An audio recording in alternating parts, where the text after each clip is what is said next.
What's going on, Paisanos? V here, coming at you guys, well, with another market wash today. I had a lot of problems trying to stream the past couple of days, and I'm going to be fixing that today. So if you guys have been watching me streaming, go ahead and make sure to check me out today. The problems should be fixed. If you guys don't know, I stream on Twitch TV, YGOPaisano, links will be down below. Regularly playing Shadow Invoked, none of that dogmatic stuff, just Shadow Invoked, and if you want to check me out today. Alright, so what I want to talk about today is basically the same as my common question of the day.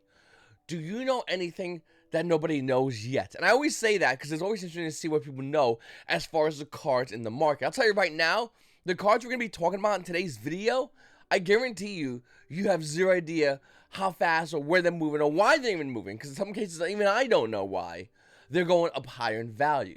So let me know in the comments down below what cards you know that are going up really high in value, and why do you think so? Or do you even know? Because some cases you look at cards and go, yep, and you just keep going. But before I begin with that, well, by the way, we're going to answer the comments down below. Hit the subscribe button, like button, all that jazz. Mutants is a great deck core. The most expensive card out of Mutants is Ultimus, which is $2. The rest of the deck is literally pennies on the dollar. I got this deck a long time ago. I'll tell you guys right now, if you want to grab a great deck core, why not grab Mutants? They're still really good. They catch a lot of people looking. And to be honest with you, does everyone know their effects? If you don't know the Mutants effects, type it down below. I guarantee you, if people were honest, there'd be a lot of, I have no idea what those cards do, V. I have zero idea. And I don't blame you, because not even I know, and I own the deck. It's kind of like me with like Plunder Patrols. Like, I own it, but I just, you know, gotta read it. I just recently got some Avalons, Sunvines, whatever you want to call it, and I gotta learn this deck. I just don't have the time. Up next, guys, we have Sunvines. Listen, I don't know if this deck's good or not. I have zero idea.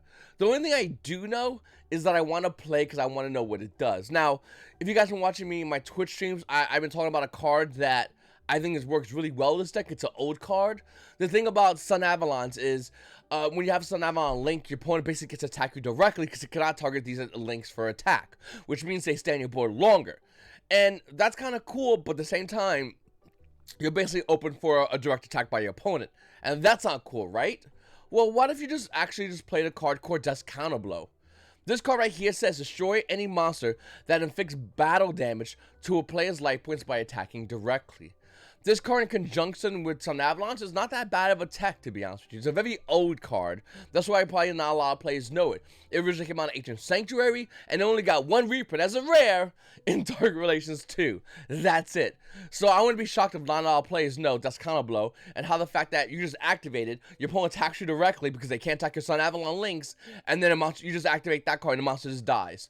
Nothing changed. You activate a trap card, no monsters changed the field or jumped onto the field, so that attack still goes through. That monster they attack with still gets destroyed. So I think that's a really good card for Sun Avalons or Sunvines, whatever you want to call it, like I said. I'm looking forward to building this deck, maybe testing around with it, maybe play testing it on stream. But yeah, let me know what you guys think about that card. I think it's a great card. I think not a lot of players know about it yet until, well, right now. Now everyone knows about it. Underworld Gods of the Closed World has currently a $24 market price. Oh, by the way, I should probably mention this. Death's Counterblow is really cheap right now. With a 68 price point, the unlimited versions are 69 to 78 cents. Versions are about $1 to $2. But since it's an old card, it will probably be bought out. Just want to throw it out there. Keep an eye on that. That's why I waited for my place at the ship. The minute my place said ship, I said, okay, now I'll mention it because I didn't want to get, you know, all of a sudden they don't have any stock magically. Okay, Underworld Goddess of the Closed World with a $24 market price right now on TCG Player is roughly around $24. If you don't have this card, are you debating on buying it or not? When this card first debuted in Blazing Vortex, it was roughly around $35. Is it worth it? I don't know. I mean, there's a good chance this card will eventually get a reprint without it seeing any competitive play. That is a realistic situation. But do you still want to hold the Richmond Secret rare? Well, in my case, I personally am going to. I don't know if it's gonna go up and down in value. In fact, if I had to guess right now, I would say Underworld Gods of the Close will continue to go down in value. But that doesn't mean the card's a good card, not a bad card. It's still a pretty good card. It just hasn't found a deck that it fits in like a glove. Then we have Rescue Cat, a Turtle Pack Booster 3. This card is somewhat being used in Tri-Brigade Literalists. Bird Up. Some decks are using it, some decks are not. This card at one point was roughly around $48, currently holding a $73 market price, and realistically, besides the foreign copies, it's roughly around $85. By the way, after the $85 gone, it goes to $115, and then there's finally a playset at $150, and then there's no more English copies on the market on TCG Player for Super Rescue Cat or Turtle Pack Booster 3. This card is insanely hard to find, and I feel like a lot of players that got in early when it was $48 are just feeling good right now, including myself. I mean, I got a playset, I made a market watch, I mentioned it. I think this is a great card. I think this card will hold good value. You know what else will hold good value that a lot of people might be sleeping on right now? Rescue Rabbit. Now, this card only realistically can't see play in only one deck, and that one deck is going to be Sun Avalons, if you want to count that. I know some players are like, no, whatever. But Rescue Rabbit's still a phenomenal card. The fact that it's a secret rare original print out of on Shockwave with a $25 market price, realistically, it's not, though. Rescue Rabbit actually lightly played starts at $35. And if you want a first edition version of this card, there's one over here for $75. And then the next verifiable seller has it for roughly around $80. $80 for a card with a $25 market price. This card at one point was roughly around $40, $45 for a while, about a couple of weeks ago, and that all of a sudden changed. Well, with the popularity of 2011 format, this card has a potential chance of seeing play in, as well as the ability just for this card to see play in Sun Avalons. Now, once again, we don't know if the Sun Avalons going to be good. Probably not, but I still like them, and I'm still going to try to play them, and it's going to be fun. But Rescue Rabbit is still a phenomenal card. Also, when you realize the fact that this card doesn't have many reprintings, it has, what, 2? It has original print, its first reprint came out in 2012, 9 years ago. Okay, that's roughly around $1.50, by the way. And then the last reprinting that you more than likely have is a common in the structure deck, Dynamaster's Fury, which is like 50 cents. So yeah, Secret Rescue Rabbit, pretty hard to find. If you have it, lucky you. Then we have some weird kind of cards, like Level Limit Everyday Beat, the Super Rare out of Astro Pack 7 with a $6 market price. This card is slowly rising up in value, being near $9. $9. Then we have Traffic's What? Mymelio. Traptrix Mymelio. Okay. Traptrix, this card, Astro Pack 6, super rare, $7 market price. The value is roughly around $9, almost near $10. Now, we really don't know why these cards are going up in value, to be honest with you. They're not really seeing any kind of meta play. Traptrix aren't doing anything other than being a waifu deck for some people. It's just that they're going up in value because there's not many on the market. That's more than likely the situation. Could be wrong. There could be a lot of hype, but that's going to be it. It's also the same situation for Maria Greed. This card out of Astro Pack 1, super rare with a $9 market price, is almost there $10 for Maria Greed. Don't get me wrong, I mean, the card's a bunch of other printings, all of them being commons, and this is the highest rarity super rare version of Maria Greed. But for $10, is it worth it? I don't know. I will say the fact that Water, not seeing much meta play, it is kind of annoying. I like when a Water deck gets pumped up, maybe even a revamp to Necros, or maybe make Marine Says Tier 1 for a little bit, or just bring back, you know what? Let's make Atlantean Marmels a Tier 1 deck again. They've done it so many times in the past, it's going to happen in the future, it's inevitable. Why not do it again? And maybe Maria Greed would see play in those decks. But until that happens, this card should not be $10, but somehow it is, because how easy it is for you to access a card out of Astro Pack 1. Then we have Caba. Now, this card is not the secret rare. No. We're talking about the super rare out of Shaz Valhalla, the easier to get one, with an $8 current market price. The value is roughly around $9. $9 for a super rare. That's crazy. But not really as crazy when you think of the fact that Konami just only made one printing. That last reprinting was in Shaz Valhalla. Shaz Valhalla's almost, what, a year? Almost 2 years old, a year and a half. And then if you want to get the original print sticker rare out of Fusion of Forces of Caba with a $24 market price, the value, besides all the foreign ones, is roughly around $34. Ain't gonna lie, the tie-in Macabas, I own 2 of those.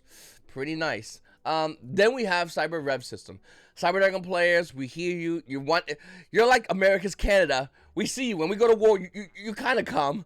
You bring like a hockey sticks on a handgun. Yeah, sure, whatever. Just, hop in the back of one of our buses. But like, that's what Cyber Dragons players are to like hero players.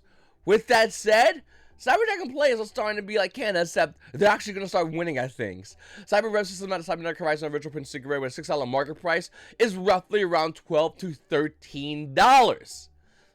Hey, it's when it's real, it's real. And Cyber Dragon players are starting to have value in the market. We already saw it with the Ultimate Rare Cyber Dragon. We might even see it with the new alternate art version of the Evil Cyber Dragon, which looks amazing. I can't wait to get my hands on that card. That card looks beautiful. But it's just really weird to see the fact that it's happening with other cards like Cyber Rev System. Now, don't get me wrong.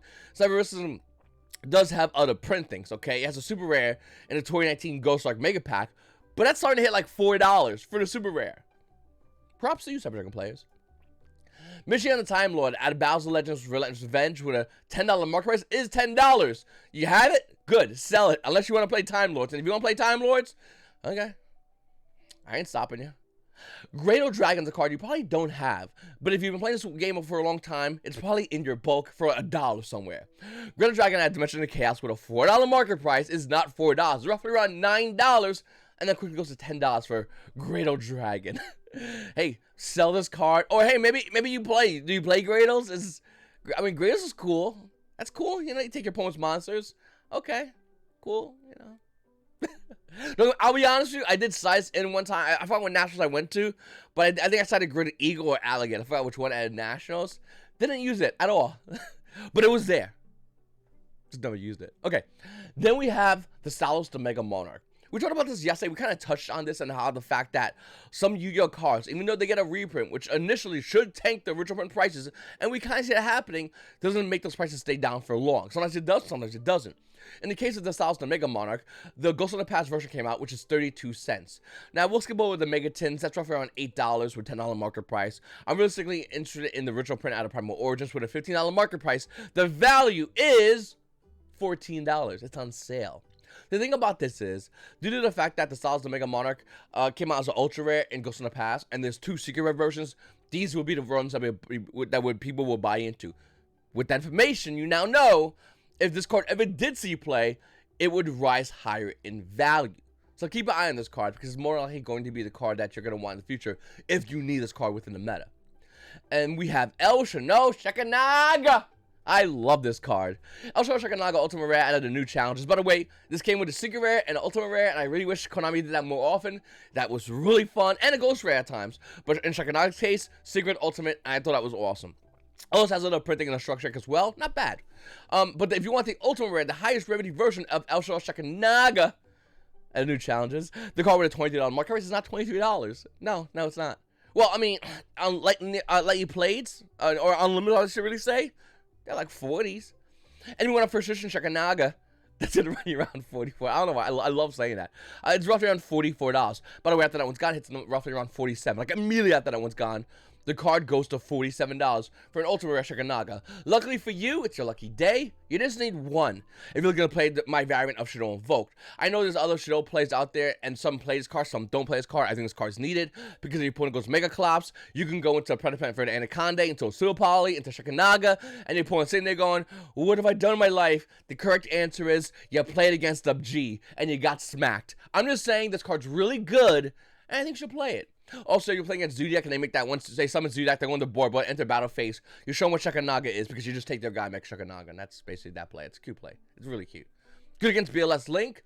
I think this card's a great card, and if you're looking to play any variation of Shadows, you're going to want to need it. Now, you know, you might say V, Shekanaga with 8 A's is just really expensive. Do you got anything cheaper for me? Sure.